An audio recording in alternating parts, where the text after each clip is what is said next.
TVT au cœur de l'information.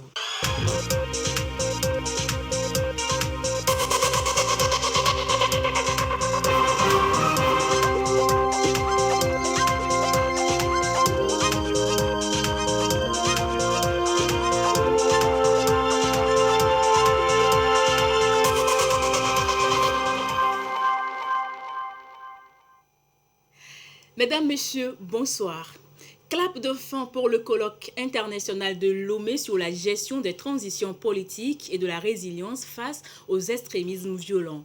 En 2 jours, les travaux ont permis aux experts participants aux travaux de diagnostiquer les maux qui minent l'évolution politique et sociale en Afrique de l'Ouest et de proposer des solutions adéquates. Le gouvernement de la transition officialisé au Burkina Faso avec à sa tête Albert Ouedraogo, le nouveau gouvernement composé de 25 ministres dont 6 femmes et des leaders syndicaux connus du pays, des visages à découvrir dans ce journal. Et puis la sécurité alimentaire mondiale menacée, conséquence de la guerre en Ukraine, déclaration faite par l'ex-premier ministre du Togo, Gilbert Fossou-Ngbo du FIDA, Fonds international pour le développement agricole. Explication dans cette édition. C'était les titres de ce journal. Bienvenue, voici le 20h. Le colloque international de Lomé sur la gestion des transitions politiques et de la résilience face aux extrémismes violents a pris fin ce dimanche. Les experts nationaux et internationaux ont eu 2 jours pour diagnostiquer les maux qui minent l'évolution politique en Afrique de l'Ouest. Et à l'issue des travaux, ils ont fait des propositions concrètes pour venir à bout de ce phénomène. Ramdan Bassina nous en parle. Le diagnostic est clair, l'extrémisme violent et le terrorisme ont fait leur lit dans les transitions politiques. Les tensions politiques et sociales, la remise en cause de l'ordre constitutionnel ne sont pas du reste. Le colloque international de Lomé qui s'achève propose des pistes de solutions pour gérer au mieux les transitions politiques et renforcer la résilience face aux extrémismes violents en Afrique de l'Ouest. Le colloque a dressé quelques grandes lignes directrices qui s'articulent autour des grands axes ci-après. Renforcer la stratégie de gouvernance économique et de développement dans les États. Renforcer la stratégie de la gouvernance constitutionnelle et politique dans la perspective de la prévention du phénomène de l'extrémisme violent. En cas d'extrémisme violent dans les transitions politiques, diversifier la collaboration avec tous les acteurs au niveau national, mais également au niveau international. Restructurer et mettre en place des stratégies et des agendas au niveau des institutions internationales qui calquent avec les exigences politiques et économiques de la gouvernance des transitions. Puis insister sur la collaboration transfrontalière entre les États en proie aux extrémismes violents dans le cadre de la gestion des transitions politiques. Ils sont tous unanimes, il faut agir au plus vite. Les experts nationaux et internationaux saluent cette initiative. Le Togo travaille à la préservation de la paix et à la stabilité. Anticiper est la meilleure des stratégies pour le pays hôte. Ce colloque est voulu par le président de la République, le président Faure Gnassingbé, parce qu'il pense qu'en vous réunissant ici en tant qu'experts internationaux de très haut niveau, vous allez, comme vous le faites déjà dans certains domaines, contribuer à mieux comprendre et à résoudre la question liée aux transitions politiques en un temps d'extrémisme violent. Les conclusions de nos travaux mettent à juste titre en exergue, outre le besoin de crédibiliser davantage nos institutions politiques, le rôle essentiel des leaders religieux et d'opinion, de la société civile et des autres composantes de la société dans les grandes questions concernant la gestion de nos États. Je voudrais, dans cette logique, saluer les recommandations pertinentes qui ont été formulées suite aux analyses et débats constructifs qui ont eu lieu depuis hier.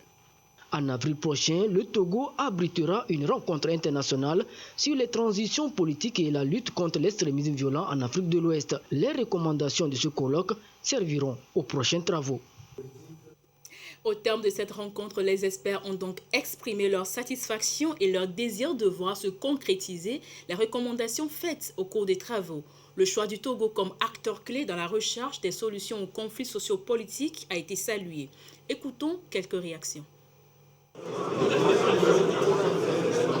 Le colloque qui nous a réunis à Lomé était très important. Vous connaissez tous le contexte politique et sécuritaire de la région, en particulier les coups d'État récents dans la région, mais aussi les crises sécuritaires qui, elles, ne sont pas si récentes que ça, puisque la situation au Mali date déjà de 10 ans.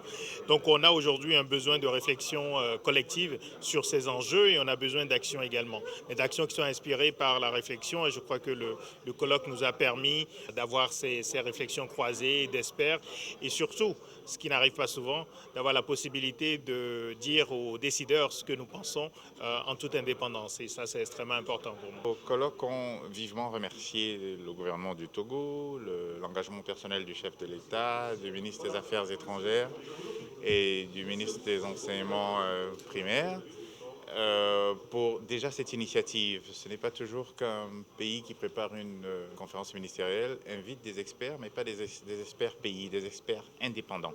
Donc ça, c'est une initiative originale que nous avons tous saluée et qui démontre certainement une volonté du gouvernement du Togo de prendre en main l'initiative dans une région qui est troublée et qui a besoin de leadership.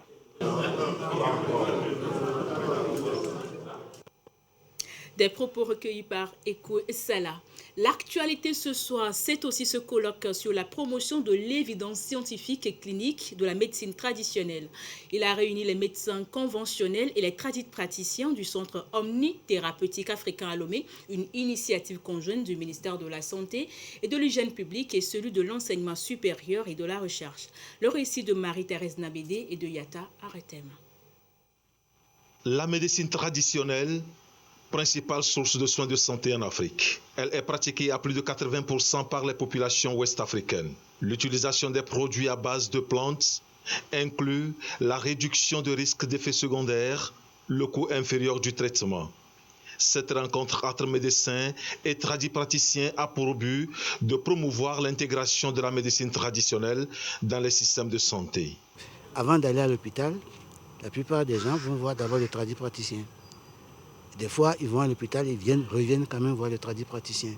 Donc, le tradipraticien a une place importante. Donc, aujourd'hui, on va en parler de tous les aspects concernant la médecine traditionnelle et les médicaments qui découlent de la médecine traditionnelle, qui sont généralement à base de plantes. La médecine traditionnelle actuelle n'est que la prolongation, je ne dirais pas descendance, c'est même le prolongement de tout ce que nos ancêtres savaient faire. Et c'est ça que nous faisons. La médecine traditionnelle a de nos jours enregistré plusieurs avancées visant à rendre plus efficace le traitement de diverses pathologies. Tout est scientifique dans la médecine traditionnelle, mais ça dépend de comment on aborde la question. Donc, il s'agit de pouvoir mesurer aussi ce qui n'est pas visible. Donc ça dépasse la dose. Le même produit peut être prescrit à Kodjo, je dirais, d'une certaine manière et à Kofi d'une autre manière. Voilà, tout dépend de cette relation-là, du patient au praticien, qui permet de déterminer cela. La recherche scientifique contribuera à respecter les dosages des prescriptions en médecine traditionnelle et faciliter la composition chimique de chaque plante utilisée. La suite de ce journal avec la situation de la pandémie au Covid-19 au Togo ce dimanche 6 mars 2022. Nombre de cas confirmés 36 827, 6 nouveaux cas depuis hier. Nombre de personnes guéries 36 425, un nouveau guéri depuis hier. Nombre de cas actifs 130, nombre de décès 272. Un communiqué du ministre de la Santé, de l'Hygiène publique et de l'Accès universel aux soins, le professeur Moustapha Miji Yawa. Des unités de production sont installées dans la préfecture d'Amou. Vous allez le voir, c'est pour la production des intrants agricoles organiques. Il est question d'accompagner les producteurs à adopter des pratiques agroécologiques pouvant protéger l'environnement. Le récit de Sylvain Abdou.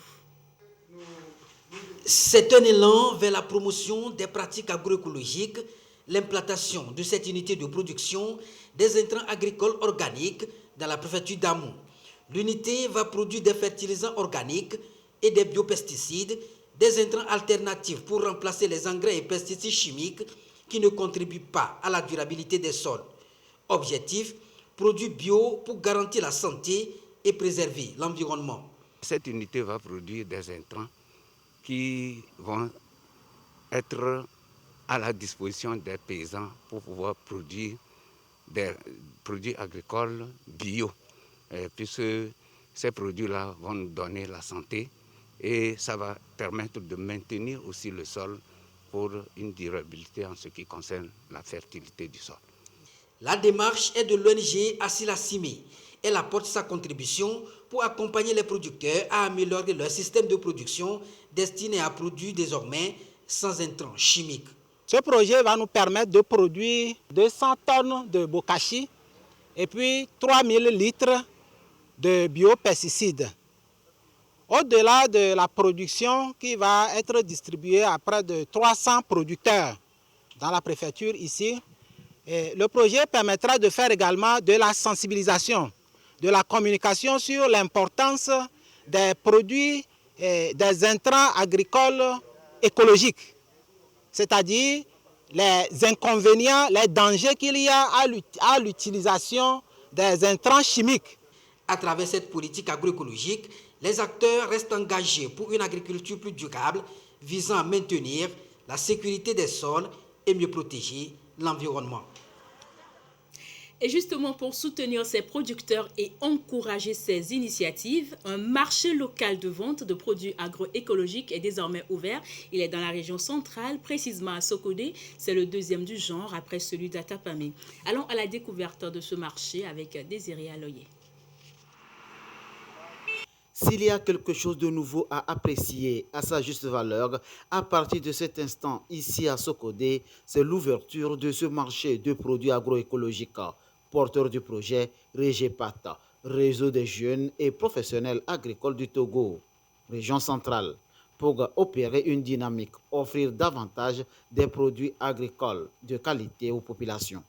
Nous avons installé ce marché pour pouvoir aider nos jeunes que nous avons formés dans les fermes. Après 3 ans de formation, nous avons fait des analyses et selon les besoins de nos jeunes, c'est qu'ils produisent et ils ne trouvent pas de preneurs. Donc nous avons jugé bon d'installer ce marché pour faire commercialiser leurs produits. C'est avec l'appui du gouvernement togolais et des différentes structures agricoles pour innover, valoriser ces produits de plus en plus préférés. Et je suis très heureux de savoir qu'à Sokodé, des initiatives pareilles existent pour favoriser les jeunes à entrer en possession des produits bio. Maintenant, s'il y a un tel marché qui existe, ce n'est que du pain béni pour nous, pour pouvoir mieux nous nourrir et garder bien notre santé. Après Atapamé, c'est le tour de Sokodé. Les autres régions seront dotées de cette structure pour servir les populations et encourager la consommation bio. Nous restons toujours dans ce registre avec le plan stratégique d'action 2022-2031 de la FAO, Organisation des Nations Unies pour l'alimentation et l'agriculture. Le dit plan prône l'éradication de la pauvreté, de la faim et des inégalités, et ceci à travers l'amélioration de l'environnement, de la nutrition et des conditions de vie des populations. Albertine Yakin nous fait le point. Les systèmes agroalimentaires plus efficaces, plus inclusifs, plus résilients visent le soutien du programme de la FAO permettant d'apporter des améliorations aux objectifs de développement durable 2022-2031. Une première chose importante, c'est de savoir que le sol qui porte toutes les productions, que ce soit animales, végétales ou halieutiques, est indispensable pour nourrir le monde. Et pour ce faire, gérer durablement le sol devient une priorité, une action vitale. Les sols nécessitent des connaissances spécifiques d'éléments nutritifs dont ils ont besoin. Dans la région de la Kara, nous avons spécifiquement des sols ferrugineux tropicaux et des sols ferralitiques, à l'exception de la préfecture de la Bina et de la préfecture de Doufelgou, où on trouve des sols faiblement ferralitiques. Ces sols sont lessivés. Les bonnes pratiques, les spécialistes sur le terrain guident, sensibilisent et forment leurs partenaires. Dans la région maritime, ou plus spécifiquement dans la préfecture des Iaux, ici, nous avons 3 types de sols dominants. Nous avons d'abord les sols ferrugineux tropicaux, qui sont des sols rouges avec un peu de l'argile. Nous avons des sols ferralitiques qu'on retrouve beaucoup plus vers le nord de la préfecture, Gamé, Gapé, Agbelouvé et autres là, ou qui supportent beaucoup les cultures vivrières. Et nous avons également les sols hydromorphes qu'on retrouve beaucoup plus dans les plaines alluviales, toute la vallée des Iaux où nous faisons le riz, et également au niveau des bas-fonds. Pour une gestion durable des sols, les acteurs de développement durable doivent fournir des services écosystémiques. Seules les bonnes pratiques participent à la fertilisation raisonnée des sols. En fin de mission au Togo, l'ambassadeur des USA, Rick Strohmeyer, a été reçu en audience à la primature avec la chef du gouvernement, Victoire Tomega-Dogbe. Ils ont évoqué notamment les efforts du Togo dans la facilitation des échanges commerciaux, mais aussi le renforcement des partenariats entre les États-Unis d'Amérique et le Togo. Yves Agbevivi nous fait le point. Le bilan des 3 dernières années de coopération américano-togolaise a été au menu d'un entretien à la primature à Madame le Premier ministre Victoire Tomega-Dogbe. L'ambassadeur des États-Unis d'Amérique au Togo, Eric Strohmeyer, en fin de mission, a exprimé sa satisfaction face aux résultats enregistrés. Je suis très fier des réussites qu'on a eues ensemble en ce qui concerne la mobilisation de la cohésion sociale à travers les CIPLEV, nos réponses envers la COVID, nos réponses ensemble en continuation des programmes qui existaient auparavant et les avances que le gouvernement a fait, notamment dans les zones du comité interministériel contre le trafficking, les efforts à faciliter l'investissement ici, les doing business. Je crois qu'il y a plusieurs différents domaines dans lesquels il y a de progrès, des relations superbes avec les différents membres du gouvernement, y compris Madame le Premier ministre. Et je crois qu'on a pu avancer plusieurs volets qui étaient d'intérêt commun à renforcer le partenariat. Alors je suis très content qu'en quittant, je laisse la relation de longue durée. Le diplomate américain en fin de mission sera remplacé par Madame Elizabeth Ann Fitzsimmons. Cette dernière occupait le poste de sous-secrétaire adjointe principale par intérim du Bureau des Affaires africaines depuis janvier 2021. H-48 pour la célébration du 8 mars, journée dédiée aux droits des femmes. Célébration marquée par cette conférence de presse. C'est une initiative du ministère de l'Action sociale, de la promotion de la femme et de l'alphabétisation. Conviés à cette rencontre des journalistes. L'égalité aujourd'hui pour un avenir durable. Thème choisi cette année pour célébrer la femme en mettant fin aux stéréotypes sexistes. Le Togo est déjà dans cette dynamique à travers l'engagement politique de haut niveau pris par le chef de l'État au sommet des leaders à Glasgow en novembre dernier. L'heure est surtout au bilan sur les avancées réalisées en matière de promotion des droits des femmes. Nous avons la représentativité des femmes dans les sphères de décision et à des postes clés qui s'est améliorée. Il faut noter qu'en 2017, le taux de femmes au gouvernement était de 17,39%. Et en 2020, on est passé à 34,28%. Nous avons aujourd'hui à la tête du gouvernement une femme et une femme présidente du H-Crown au niveau de l'Assemblée nationale.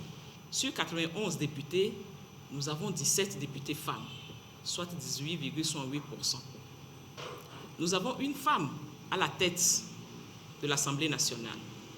Au niveau de la gouvernance locale, sur 1527 conseillers municipaux, on dénombre 192 conseillères municipales, dont 12 femmes maires de communes et 24 femmes adjointes au maire, avec une femme à la tête de la fêtière des communes du Togo.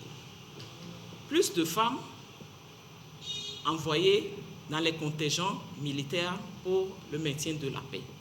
Sur le plan économique, en 2020, malgré l'impact de la crise sanitaire, le nombre d'entreprises créées par les femmes a augmenté. Sur un total de 3 426 entreprises formalisées, 27% de nouvelles entreprises ont été créées par les femmes. Sur le plan juridique, de nouveaux textes ont été adoptés ou révisés, notamment la loi portant code foncier et domanial. Cette loi garantit l'accès à la propriété foncière aux femmes au même titre que les hommes. Nous pouvons citer également la loi portant code pénal qui sanctionne davantage les violences faites aux femmes. En dépit de ces avancées, de nombreux défis subsistent. Pour marquer cette journée, des appuis seront octroyés aux groupements de femmes spécialisés dans le reboisement habitat et dans le cloto. À l'étranger, le président de la transition au Burkina Faso, Paul-Henri Sandaogo Damiba, a dévoilé son nouveau gouvernement composé de 25 ministres. Le général Barthélemy Simporé, déjà ministre de la Défense sous le président Kaboré, garde son portefeuille. Le Burkina Faso a une nouvelle équipe gouvernementale. La première de l'ère post-Roch Marc Christian Kaboré, renversé fin janvier. Le nouvel exécutif, nommé samedi par le président de la transition, le lieutenant-colonel Paul-Henri Sandaogo Damiba, compte 25 membres, avec notamment au poste de ministre de la Défense le général Barthélemy Simporé, qui occupait déjà ce fauteuil sous Roch Marc Christian Kaboré. Des acteurs de la société civile figurent aussi dans la nouvelle équipe qui comprend 6 femmes, dont Olivia Rwamba, qui hérite des affaires étrangères. Jeudi déjà, Albert Ouedraogo, un universitaire de 53 ans, avait été nommé Premier ministre. Parmi les défis du gouvernement figure la lutte contre le djihadisme et la refondation de l'État, alors que le pays a adopté une période de transition de 36 mois, même si la CEDEAO ne s'est pas encore prononcée sur cette durée. La crise ukrainienne, parlons-en, elle retient toutes les attentions, mais au-delà de la paix qui est menacée, la sécurité alimentaire mondiale pourrait être en péril. L'Ukraine étant un gros exportateur de blé et de maïs vers le monde. Une situation sur laquelle est revenu dans une déclaration Gilbert Fosso-Humbo, ex-premier ministre du Togo, aujourd'hui président du Fonds international pour le développement agricole FIDA. Le résumé avec Ulrich Amega. 10 jours déjà que le territoire ukrainien est transformé en un terrain de combat. Des bombardements pleuvent d'un peu partout.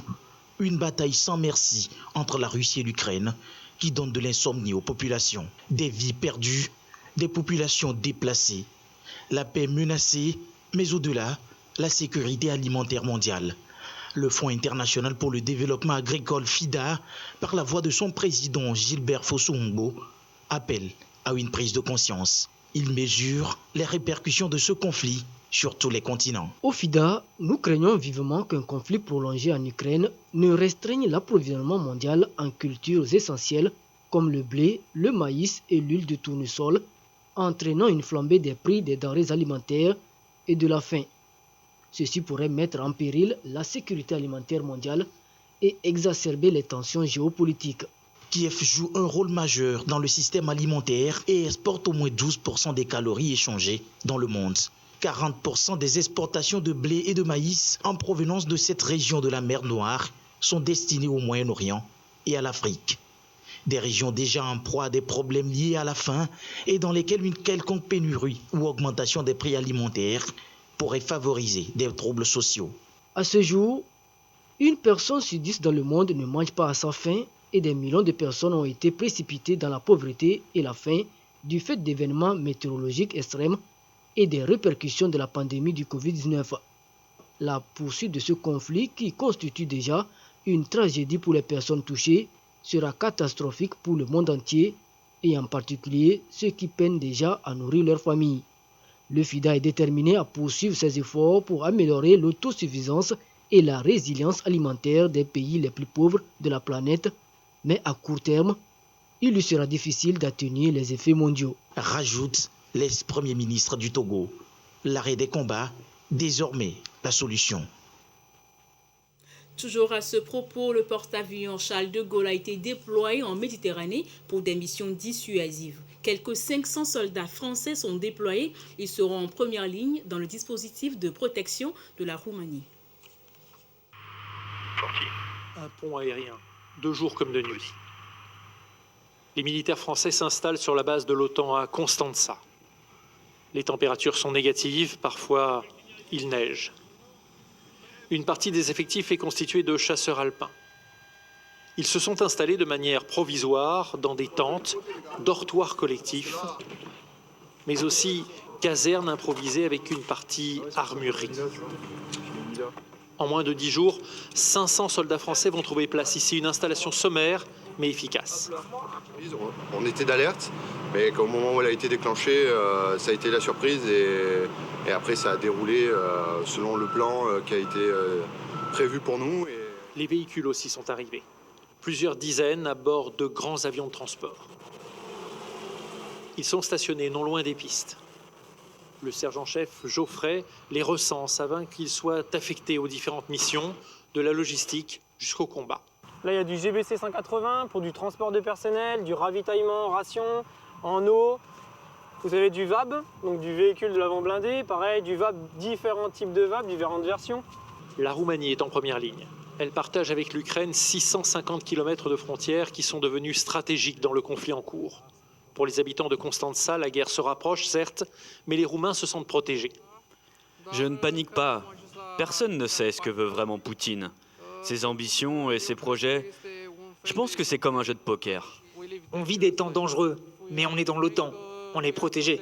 Des milliers de soldats qui ont avant tout un rôle dissuasif pour que, quoi qu'il arrive de l'autre côté de la frontière en Ukraine, le conflit ne déborde pas sur l'Europe centrale. 7e édition de Faux Mélérédi de Nana Media Culture. L'événement se focalise sur la promotion du leadership féminin. Elle a été marquée par une course dans les rues d'Agoé à Lomé. Le reportage de Victoire Kaliua avec la voix de Ulrich Amega.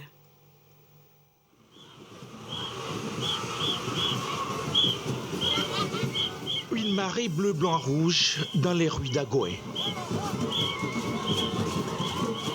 Instant d'endurance. Destination terrain du lycée d'Aguenivé. Un mouvement d'ensemble au rythme des mélodies de l'heure. Une partie d'exercice physique, du fitness, de la zumba. Une vue d'ensemble exceptionnelle de la mise en forme des femmes.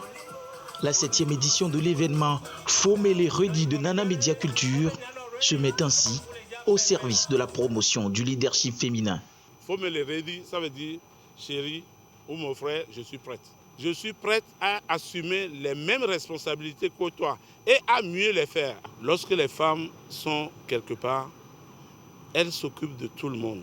Et les femmes pensent toujours aux autres avant elles-mêmes. Vous voyez tout ce qui se passe dans le monde. Si nous avons plus de place pour les femmes en termes de responsabilité, vous verrez que la guerre serait derrière nous. La paix va s'installer durablement dans tous les compartiments. L'événement a reçu le soutien du ministère en charge des Sports qui y trouve un intérêt particulier. le sport est un vecteur de cohésion sociale.